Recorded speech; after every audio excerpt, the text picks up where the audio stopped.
Добар ден. Денес малку ќе позборуваме за тоа како луѓето го загадуваат воздухот. На самиот почеток да видиме што представува атмосферата. Атмосферата представува гасовита обвивка на земјата во чиј што состав влегува азотот со 78%, околу 21% на кислород, а само 1% отпаѓа на останатите гасови како што е јаглерод диоксид, водород, водена пареа, аргон, хелиум, неон. Атмосферата е многу важна, бидејќи ја заштитува земјата од големо затоплување во текот на денот и од големо ладење во текот на ноќта. Значи, одржува температура и обезбедува топлина како услови за живот. Составните делови на атмосферата се тропосферата е најнискиот слој, стратосфера, мезосфера, термосфера и екзосфера. За нас за овој час интересна е стратосферата, бидејќи во стратосферата се создава озонот кој што има заштитна улога, односно ја штити земјата од ултравиолетовите зраци. Што представува загадувањето? Загадување представува појава кога имаме зголемување на содржината, односно концентрацијата на штетни материи во животната средина, толку многу би се зголемиле што би буквално ми предизвикале промена во условите во животната средина, значи зборуваме за загадување и на воздухот, на водата и на почвата. Материите со кои што се врши загадувањето се наречени полутанти.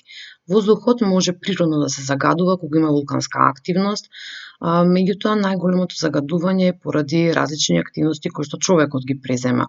Загадувањето на воздухот уште се нарекува аерозагадување. На оваа анимација имаме прикажано вулканска активност и може да забележиме дека кога еруптира вулканот се создава голема маса на штетни гасови, меѓутоа исто така се создаваат и честички од прашина кои што ја загадуваат самата атмосфера. Овие штетни гасови одат во атмосферата и прават и ја променуваат.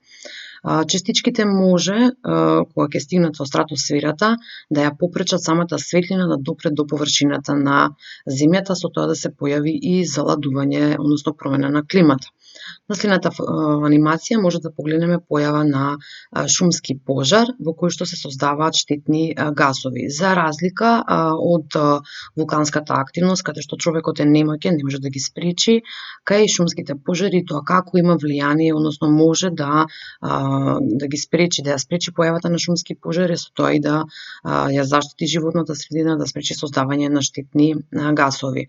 Сепак најголема количина на штетни гасови се издвојуваат од фабричките оджаци, како и од сообраќајот, односно од издувните гасови од автомобилите, и тие се најголемите причинители за загадувањето на воздухот. Материи со кои што се загадува воздухот, тие може да бидат PM честички, кои што се многу мали, ситни, видливи само со микроскоп, со различна димензија, но сепак се многу мали, може да бидат во цврста и во течна агрегатна состојба, а се мерат во микрограми на кубен метар воздух. Понатаму може да бидат штетни гасови како што е метан, оксиди на сулфур, азот или оксиди на јаглерод, или да бидат фреони и халогени деривати на јаглеводородите.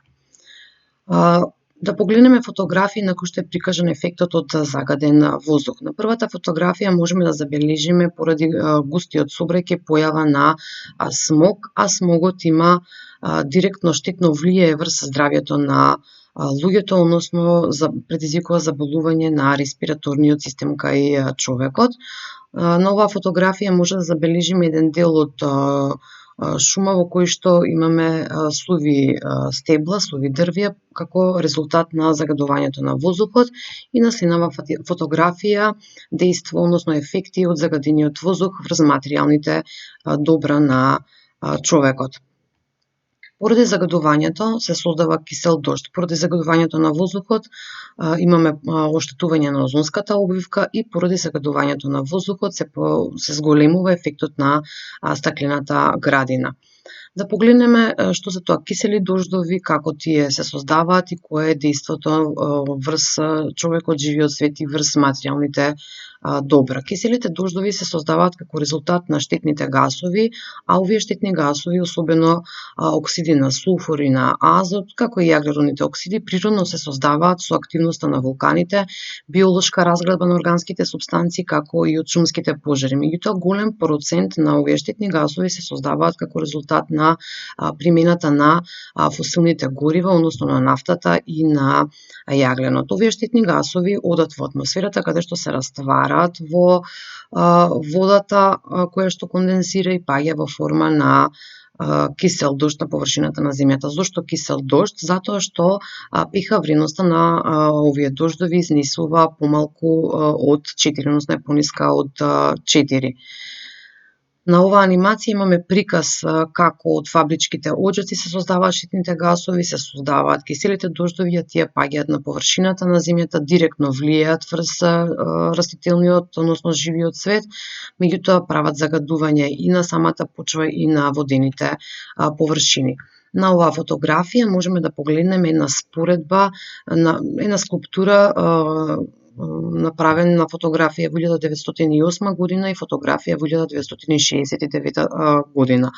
Да направиме една споредба во оштетувањето на скулптурата. Во 1908 година, кога загадувањето било помало, нема толку големи оштетувања, за разлика од 1969 година, кога имаме подем на индустријата, загадувањето се зголемува и имаме поголемо оштетување на скулптурата. И една анимација која што е интересна и прикажува дејство на киселите дождови врз материјалните добра, човекот и живиот свет. На овие фотографии можеме да ги погледнеме овие стебла од исушени дрвја кои што биле изложени на кисел дожд. Понатаму гранчиња од делка од иглолисно растение кој што можеме да направиме една споредба на ова гранче каде што има жолти иглички, тоа било под влијание изложено на кисел дожд, додека зелените иглички се од елка која што не била изложено на кисел дожд. Значи, киселиот дожд може да направи загадување и оштетување на самата почва. Овдека имаме приказ на 3 ситуации на развој на коренов систем од растение и во почва која што има pH вредност 6,5, каде што може да забележиме дека имаме правилен развој на кореновиот систем, меѓутоа за разлика од оваа ситуација во следните две, каде што имаме намалување на pH вредноста на почвата, кореновиот систем послабо се развива, а тоа значи дека и самото растение ќе заостанува во развојот или може да се исуши. Помор на риби како резултат на кисел дожд со екстремно ниски pH вредности, меѓутоа и кога не би биле толку ниски pH вредностите на киселиот дожд, сепак тој негативно влие врз биолошкиот развој на живите организми во водена средина. Приказ на корален гребен кој што како последица би исчезнал поради киселите дождови кои што негативно влијаат, односно ќе се намали количината на кислород во водената средина. Повторно имаме приказ на фотографии од материјални добра, односно споменици на кои што действува киселиот дожд. Мој предлог е повеќе да прочитате за оние културно-историски споменици кои што се од светско богатство, како што е Партенон во Атина во Грција и Тадж Махал во Индија. Да видиме како тие, односно да прочитате како киселите дождови влијаат врз камените и мермените градби. Што представува озонот, што се тоа CFC гасови и што представува појавата на озонската дупка. Озонот представува гас кој што се создава во стратосферата, инаку тоа представува молекула составена од 3 атоми на кислород, а улогата му е да врши филтрирање на штетното ултравиолетово зрачење од сонцето. Меѓутоа, постојат материи наречени CFC гасови, односно фреони, а тоа се соединени од хлор, флуор и јаглерод, кои што вршат разградба на озонот. А со негово намалување, односно намалување на концентрацијата на озонот, имаме појава на озонска дупка.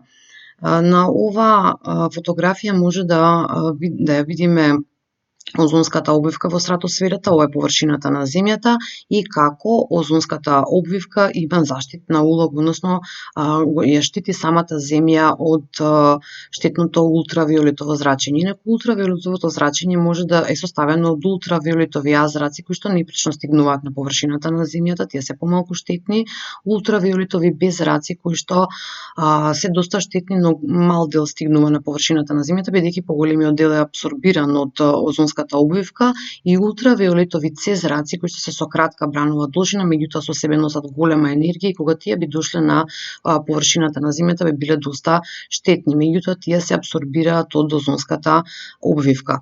Најголеми количини на озон се формираат во стратосферата, и тоа во тропските области, а подоцна тие се дислоцираат, односно одат кон поларните области, таму се наоѓаат во најголема концентрација.